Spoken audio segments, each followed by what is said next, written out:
안녕하세요. 만나서 반갑습니다. 원예 테라피 우덕희 선생님입니다. 오늘은 원예 첫 번째 시간으로 테라리움을 만들어 보려고 합니다. 테라리움은 영국의 박사님이 나방의 부화 과정을 관찰하려고 유리관 속에 애벌레를 넣어 두었었는데, 그 유리관 속에서 양치식물 포자가 자라나고 있는 것을 발견했어요. 그래서 식물을 멀리 운반할 때 사용할 수 있는 와디언 케이스라는 것을 만들었는데, 이것이 테라리움의 시작이라고 볼 수 있어요. 테라리움은 테라라고 하는 말과 아리움이라고 하는 두 말의 합성어로 밀폐된 투명한 용기 속에 흙을 넣고 여러 가지 식물을 배치하고 키우는 그런 원예 방식을 말합니다. 테라리움은 광합성 작용, 호흡작용, 수분순환작용, 이 세 가지 원리를 이용한 것이라고 볼 수 있는데요.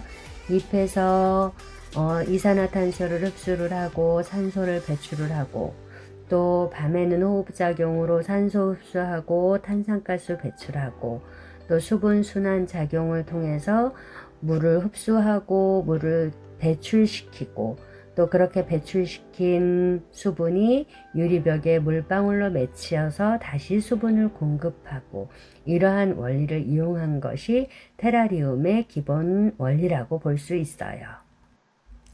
이제 오늘 심을 팔손이 나무에 대해서 간단하게 알아보도록 할게요.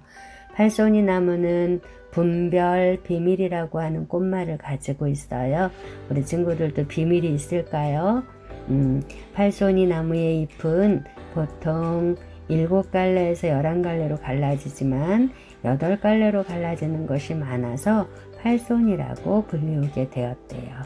10월에서 11월쯤 꽃이 피고 그 꽃에서 열매가 맺고, 또 열매는 이듬해 봄에 검은색으로 동그랗게 익게 된다고 합니다. 팔손이는 대표적인 공기정화 식물 중에 하나로 미세먼지를 흡수하고 음이온을 방출하는 좋은 점이 있고요. 또 새집 증후군의 원인이 되는 포름알데히드를 제거하는 효과가 있어서 아토피에 아주 좋다고 합니다. 또 냄새를 제거하기도 하고 전자파를 차단하는 능력도 있어서 전자제품 옆에다 두면 아주 좋다고 하네요. 자, 이제 테라리움을 만들 재료를 살펴볼게요. 맥반석이라고 하는 돌이 준비되어 있고요.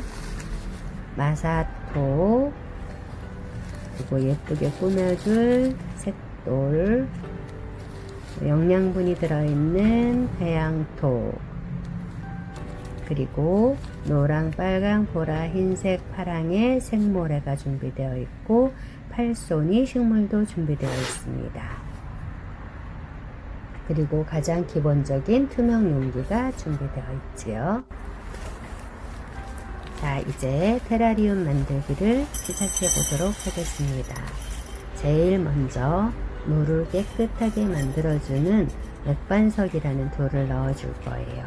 맥반석은 미네랄을 만들어주기도 하고 또 살균 작용도 해서 물을 깨끗하게 만들어주는 역할을 합니다. 그 위에 배양토를 3스푼을 넣어주세요. 맥반석을 덮는다는 느낌으로 넣어주시면 됩니다. 자, 이제 그 다음부터는 생모래로 꾸미기를 시작을 할 거예요. 생모래 꾸미기를 할 때 주의할 점이 있어요. 모래를 용기의 가운데에다가 넣게 되면 나중에 흙으로 다 덮어져서 모래가 보이지 않게 돼요. 그래서 용기의 가장자리에 모래를 차곡차곡 예쁘게 이렇게 꾸며주면 되는데, 선생님은 지금 이렇게 지퍼백으로 그냥 모래가 들어있는 지퍼백으로 그냥 넣었는데요. 잠시 후에 선생님이 스푼으로 넣는 거를 보여줄 거예요. 이렇게 숟가락으로 모래를 넣으면 좀 더 섬세하게 넣을 수도 있고요. 또 여러 가지 모양을 만들 수도 있어요. 갈매기, 입술, 또는 뭐 산 모양 이런 여러 가지 모양을 만들 수 있는데 조금 이따가 선생님이 한번 보여주도록 할게요. 자, 이렇게 친구들은 너무 서둘러 따라하려고 하지 말고 지금은 그냥 눈으로 익혀주세요. 하는 방법을 눈으로 익혀두었다가 잠시 영상을 멈추고 다음부터 다시 영상의 그 기억을 하면서 차근차근 천천히 해보면 정말 잘할 수 있을 거예요. 자, 이제 갈매기 만드는 걸 보여줄 거예요. 자, 숟가락으로 선생님은 하얀색을 조금 두껍게 깔았어요. 두껍게 놓고 숟가락을 거꾸로 세워서 가운데를 꼭 눌러주세요. 천천히 보면 다 따라 할 수 있어요. 자, 그 다음 좋아하는 색으로 움푹 파인 곳에다가 조금만 넣어주세요. 그래서 어떤 모양이 생기고 있지요. 그 다음에는 아래에 넣었던 색을 다시 한번 덮어줄 거예요. 덮기 전에 가운데 한번 더 꼭 눌러주면 더 예쁘게 모양이 나오겠지요. 자, 이제 아래 넣었던 흰색을 살짝 덮어주었어요. 선생님은 조금만 덮었는데 우리 친구들은 많이 덮어도 상관없어요. 왜 조금 덮었냐 하면 그 위에 다시 빨간색을 조금 더 넣을 거예요. 자, 무엇을 만들려고 위에 빨간색을 조금 더 넣었을까요? 혹시 눈치챘을까요? 자, 이제 그 위에 다시 하얀색으로 살짝 덮어줍니다. 그리고 숟가락을 거꾸로 들어서 다시 뾰족한 쪽으로 살짝만 눌러주세요. 무엇이 완성이 되었을까요? 선생님이 입술을 만든다고 한 건데 입술처럼 보이는지 모르겠어요. 자, 이번에는 무엇을 만들어 볼까요? 자, 다시 한번 흰색을 얇게 깔아주고 다음에 파란색을 넣어줄 거예요.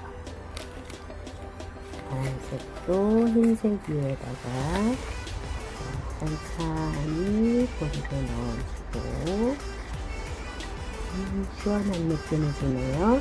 그 다음에 다시 숟가락을 거꾸로 들어서 꾹꾹꾹꾹 눌러만 줄게요.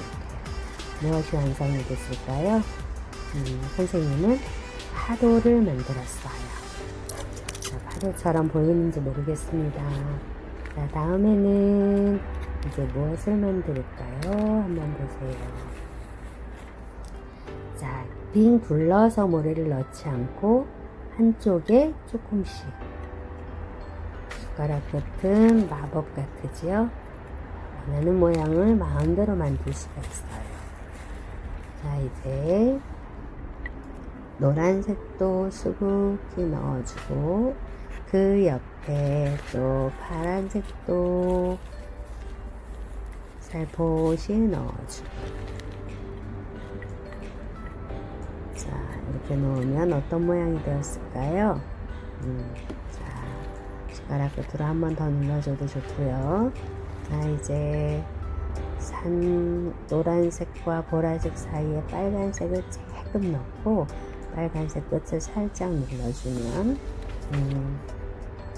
산 골짜기에 해가 살짝 걸쳐있는 모습이라고 선생님은 표현을 한 건데 자, 우리 친구들은 더 예쁜 모양을 만들 수 있을 거예요. 한번 마음껏 창의력을 발휘해 보세요. 자, 이제 모래 장식은 투명 용기에 반 정도만 넣어주면 돼요. 너무 많이 넣게 되면 식물을 심을 자리가 없어지게 되니까 적당한 높이 반 안 되게 모래 장식 꾸미기를 하고 그 다음에는 배양토를 한 4스푼 정도 넣어서 흙을 가장자리로 밀어주세요. 식물의 뿌리가 들어갈 수 있는 공간을 확보를 해 두어야 해요. 자, 이제 팔손이 식물을 심을 겁니다. 자, 식물을 빨간 비닐포트에서 빼내야 하는데 주물주물 주물러서 조심스럽게 아래 부분을 꾹꾹 눌러서 빼주세요. 그래야 식물의 뿌리가 스트레스를 받지 않는다고 해요.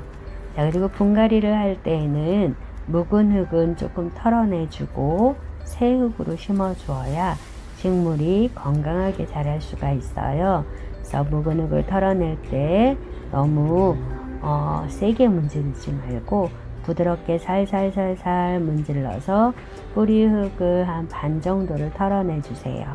그리고 용기에 팔손이 식물을 넣어주세요. 이제 팔손이 식물이 영양분을 충분히 먹을 수 있도록 나머지 배양토로 충분히 채워서 식물의 뿌리가 잘 고정시켜 주기도 해야 하고 영양분도 듬뿍 주어야 하겠지요. 자, 사방을 골고루 돌리면서 배양토를 넣어주세요. 그리고 손으로 꾹꾹 눌러서 뿌리가 움직이지 않도록 자리를 잘 잡게 해주셔야 합니다. 다음에는 마사토라고 하는 흙이 있어요. 화강암이 부서져서 만들어진 흙인데 무게가 있어서 식물의 뿌리를 움직이지 않도록 고정시켜주는 역할도 하고요. 또 윗부분을 깨끗하게 정리해주는 역할도 해요. 또 물을 주었을 때 배양토가 너무 가벼워서 밖으로 흘러나오는 것을 막아주기도 한답니다. 자, 마사토를 골고루 돌려가면서 꼼꼼하게 깔끔하게 정리하면서 덮어주세요. 흙을 너무 많이 위로 올라오게 하면 물이 안으로 스며들기 전에 밖으로 흘러내릴 수가 있기 때문에 어느 정도의 윗부분에 조금 여분이 있어야지 돼요. 자, 이제 모래를 다 넣었으면 준비된 색돌을 넣어주고, 색돌은 예쁘게 꾸며주는 역할만 하는 거예요. 자, 생모래 꾸미기 한 것을 사방을 한번 볼까요? 예쁘게 산도 만들어지고 또 파도도 만들어지고 입술도 만들어지고, 자, 거기에 울타리와 강아지 그리고 무당벌레로 예쁘게 장식해 주시고요. 자, 이제 다 심었으면 식물은 물을 주어야 잘 살 수 있겠죠. 자, 식물은 물과 햇빛과 바람이 가장 필수적인 요건이에요. 그래서 물을 말리게 되면 이 팔손이 식물이 잎이 고개를 숙이게도 되고요. 누렇게 떨어지기도 해요. 물이 너무 많아도 잎이 누렇게 되거나 떨어질 수 있으니까 물 관리를 굉장히 주의해야 하는데, 물을 줬을 때 투명 용기에 물 스며들어가는 것을 보았을까요? 자, 이렇게 찬찬히 사방을 둘러가면서 물 한 번 주고 스며들도록 기다려주고, 물 한 번 주고 스며들도록 기다려주고, 사방을 모두 돌아가면서 이렇게 물을 줍니다. 테라리움은 물 줄 때 밑에 구멍이 없는 화분이기 때문에 너무 막 넘치도록 주면 뿌리가 썩을 수도 있어요. 그래서 흙이 젖는다는 느낌으로 꼼꼼하게 물을 주어야 하고요. 자, 사랑과 관심을 먹고 사는 이제 팔손이 완성이 테라리움이 완성이 되었어요. 자, 예쁘게 만든 팔손이 식물 잘 키우는 방법을 알아야 되겠죠. 자, 팔손이 나무는 반음지식물로 실내에서 키우기 쉽고요. 직사광선은 좋아하지 않아요. 잎이 탈 수도 있어요. 그리고 투명한 용기에 흙이 말라 들어가면 다시 적셔준다는 느낌으로 물을 주면 어렵지 않게 키울 수 있을 거예요. 겨울에는 너무 춥지 않도록 주의하면 아주 잘 자라게 될 거예요. 팔손이가 잘 자라나는 것을 보면서 행복한 마음을 가졌으면 좋겠어요. 반려식물이라는 말 들어봤죠? 팔손이 반려식물과 함께 우리 친구들이 재미있는 원의 첫 시간을 기억했으면 좋겠어요. 자, 우리 다음 시간에 좋은 프로그램으로 또 다시 만나기로 할게요. 수고 많이 했습니다.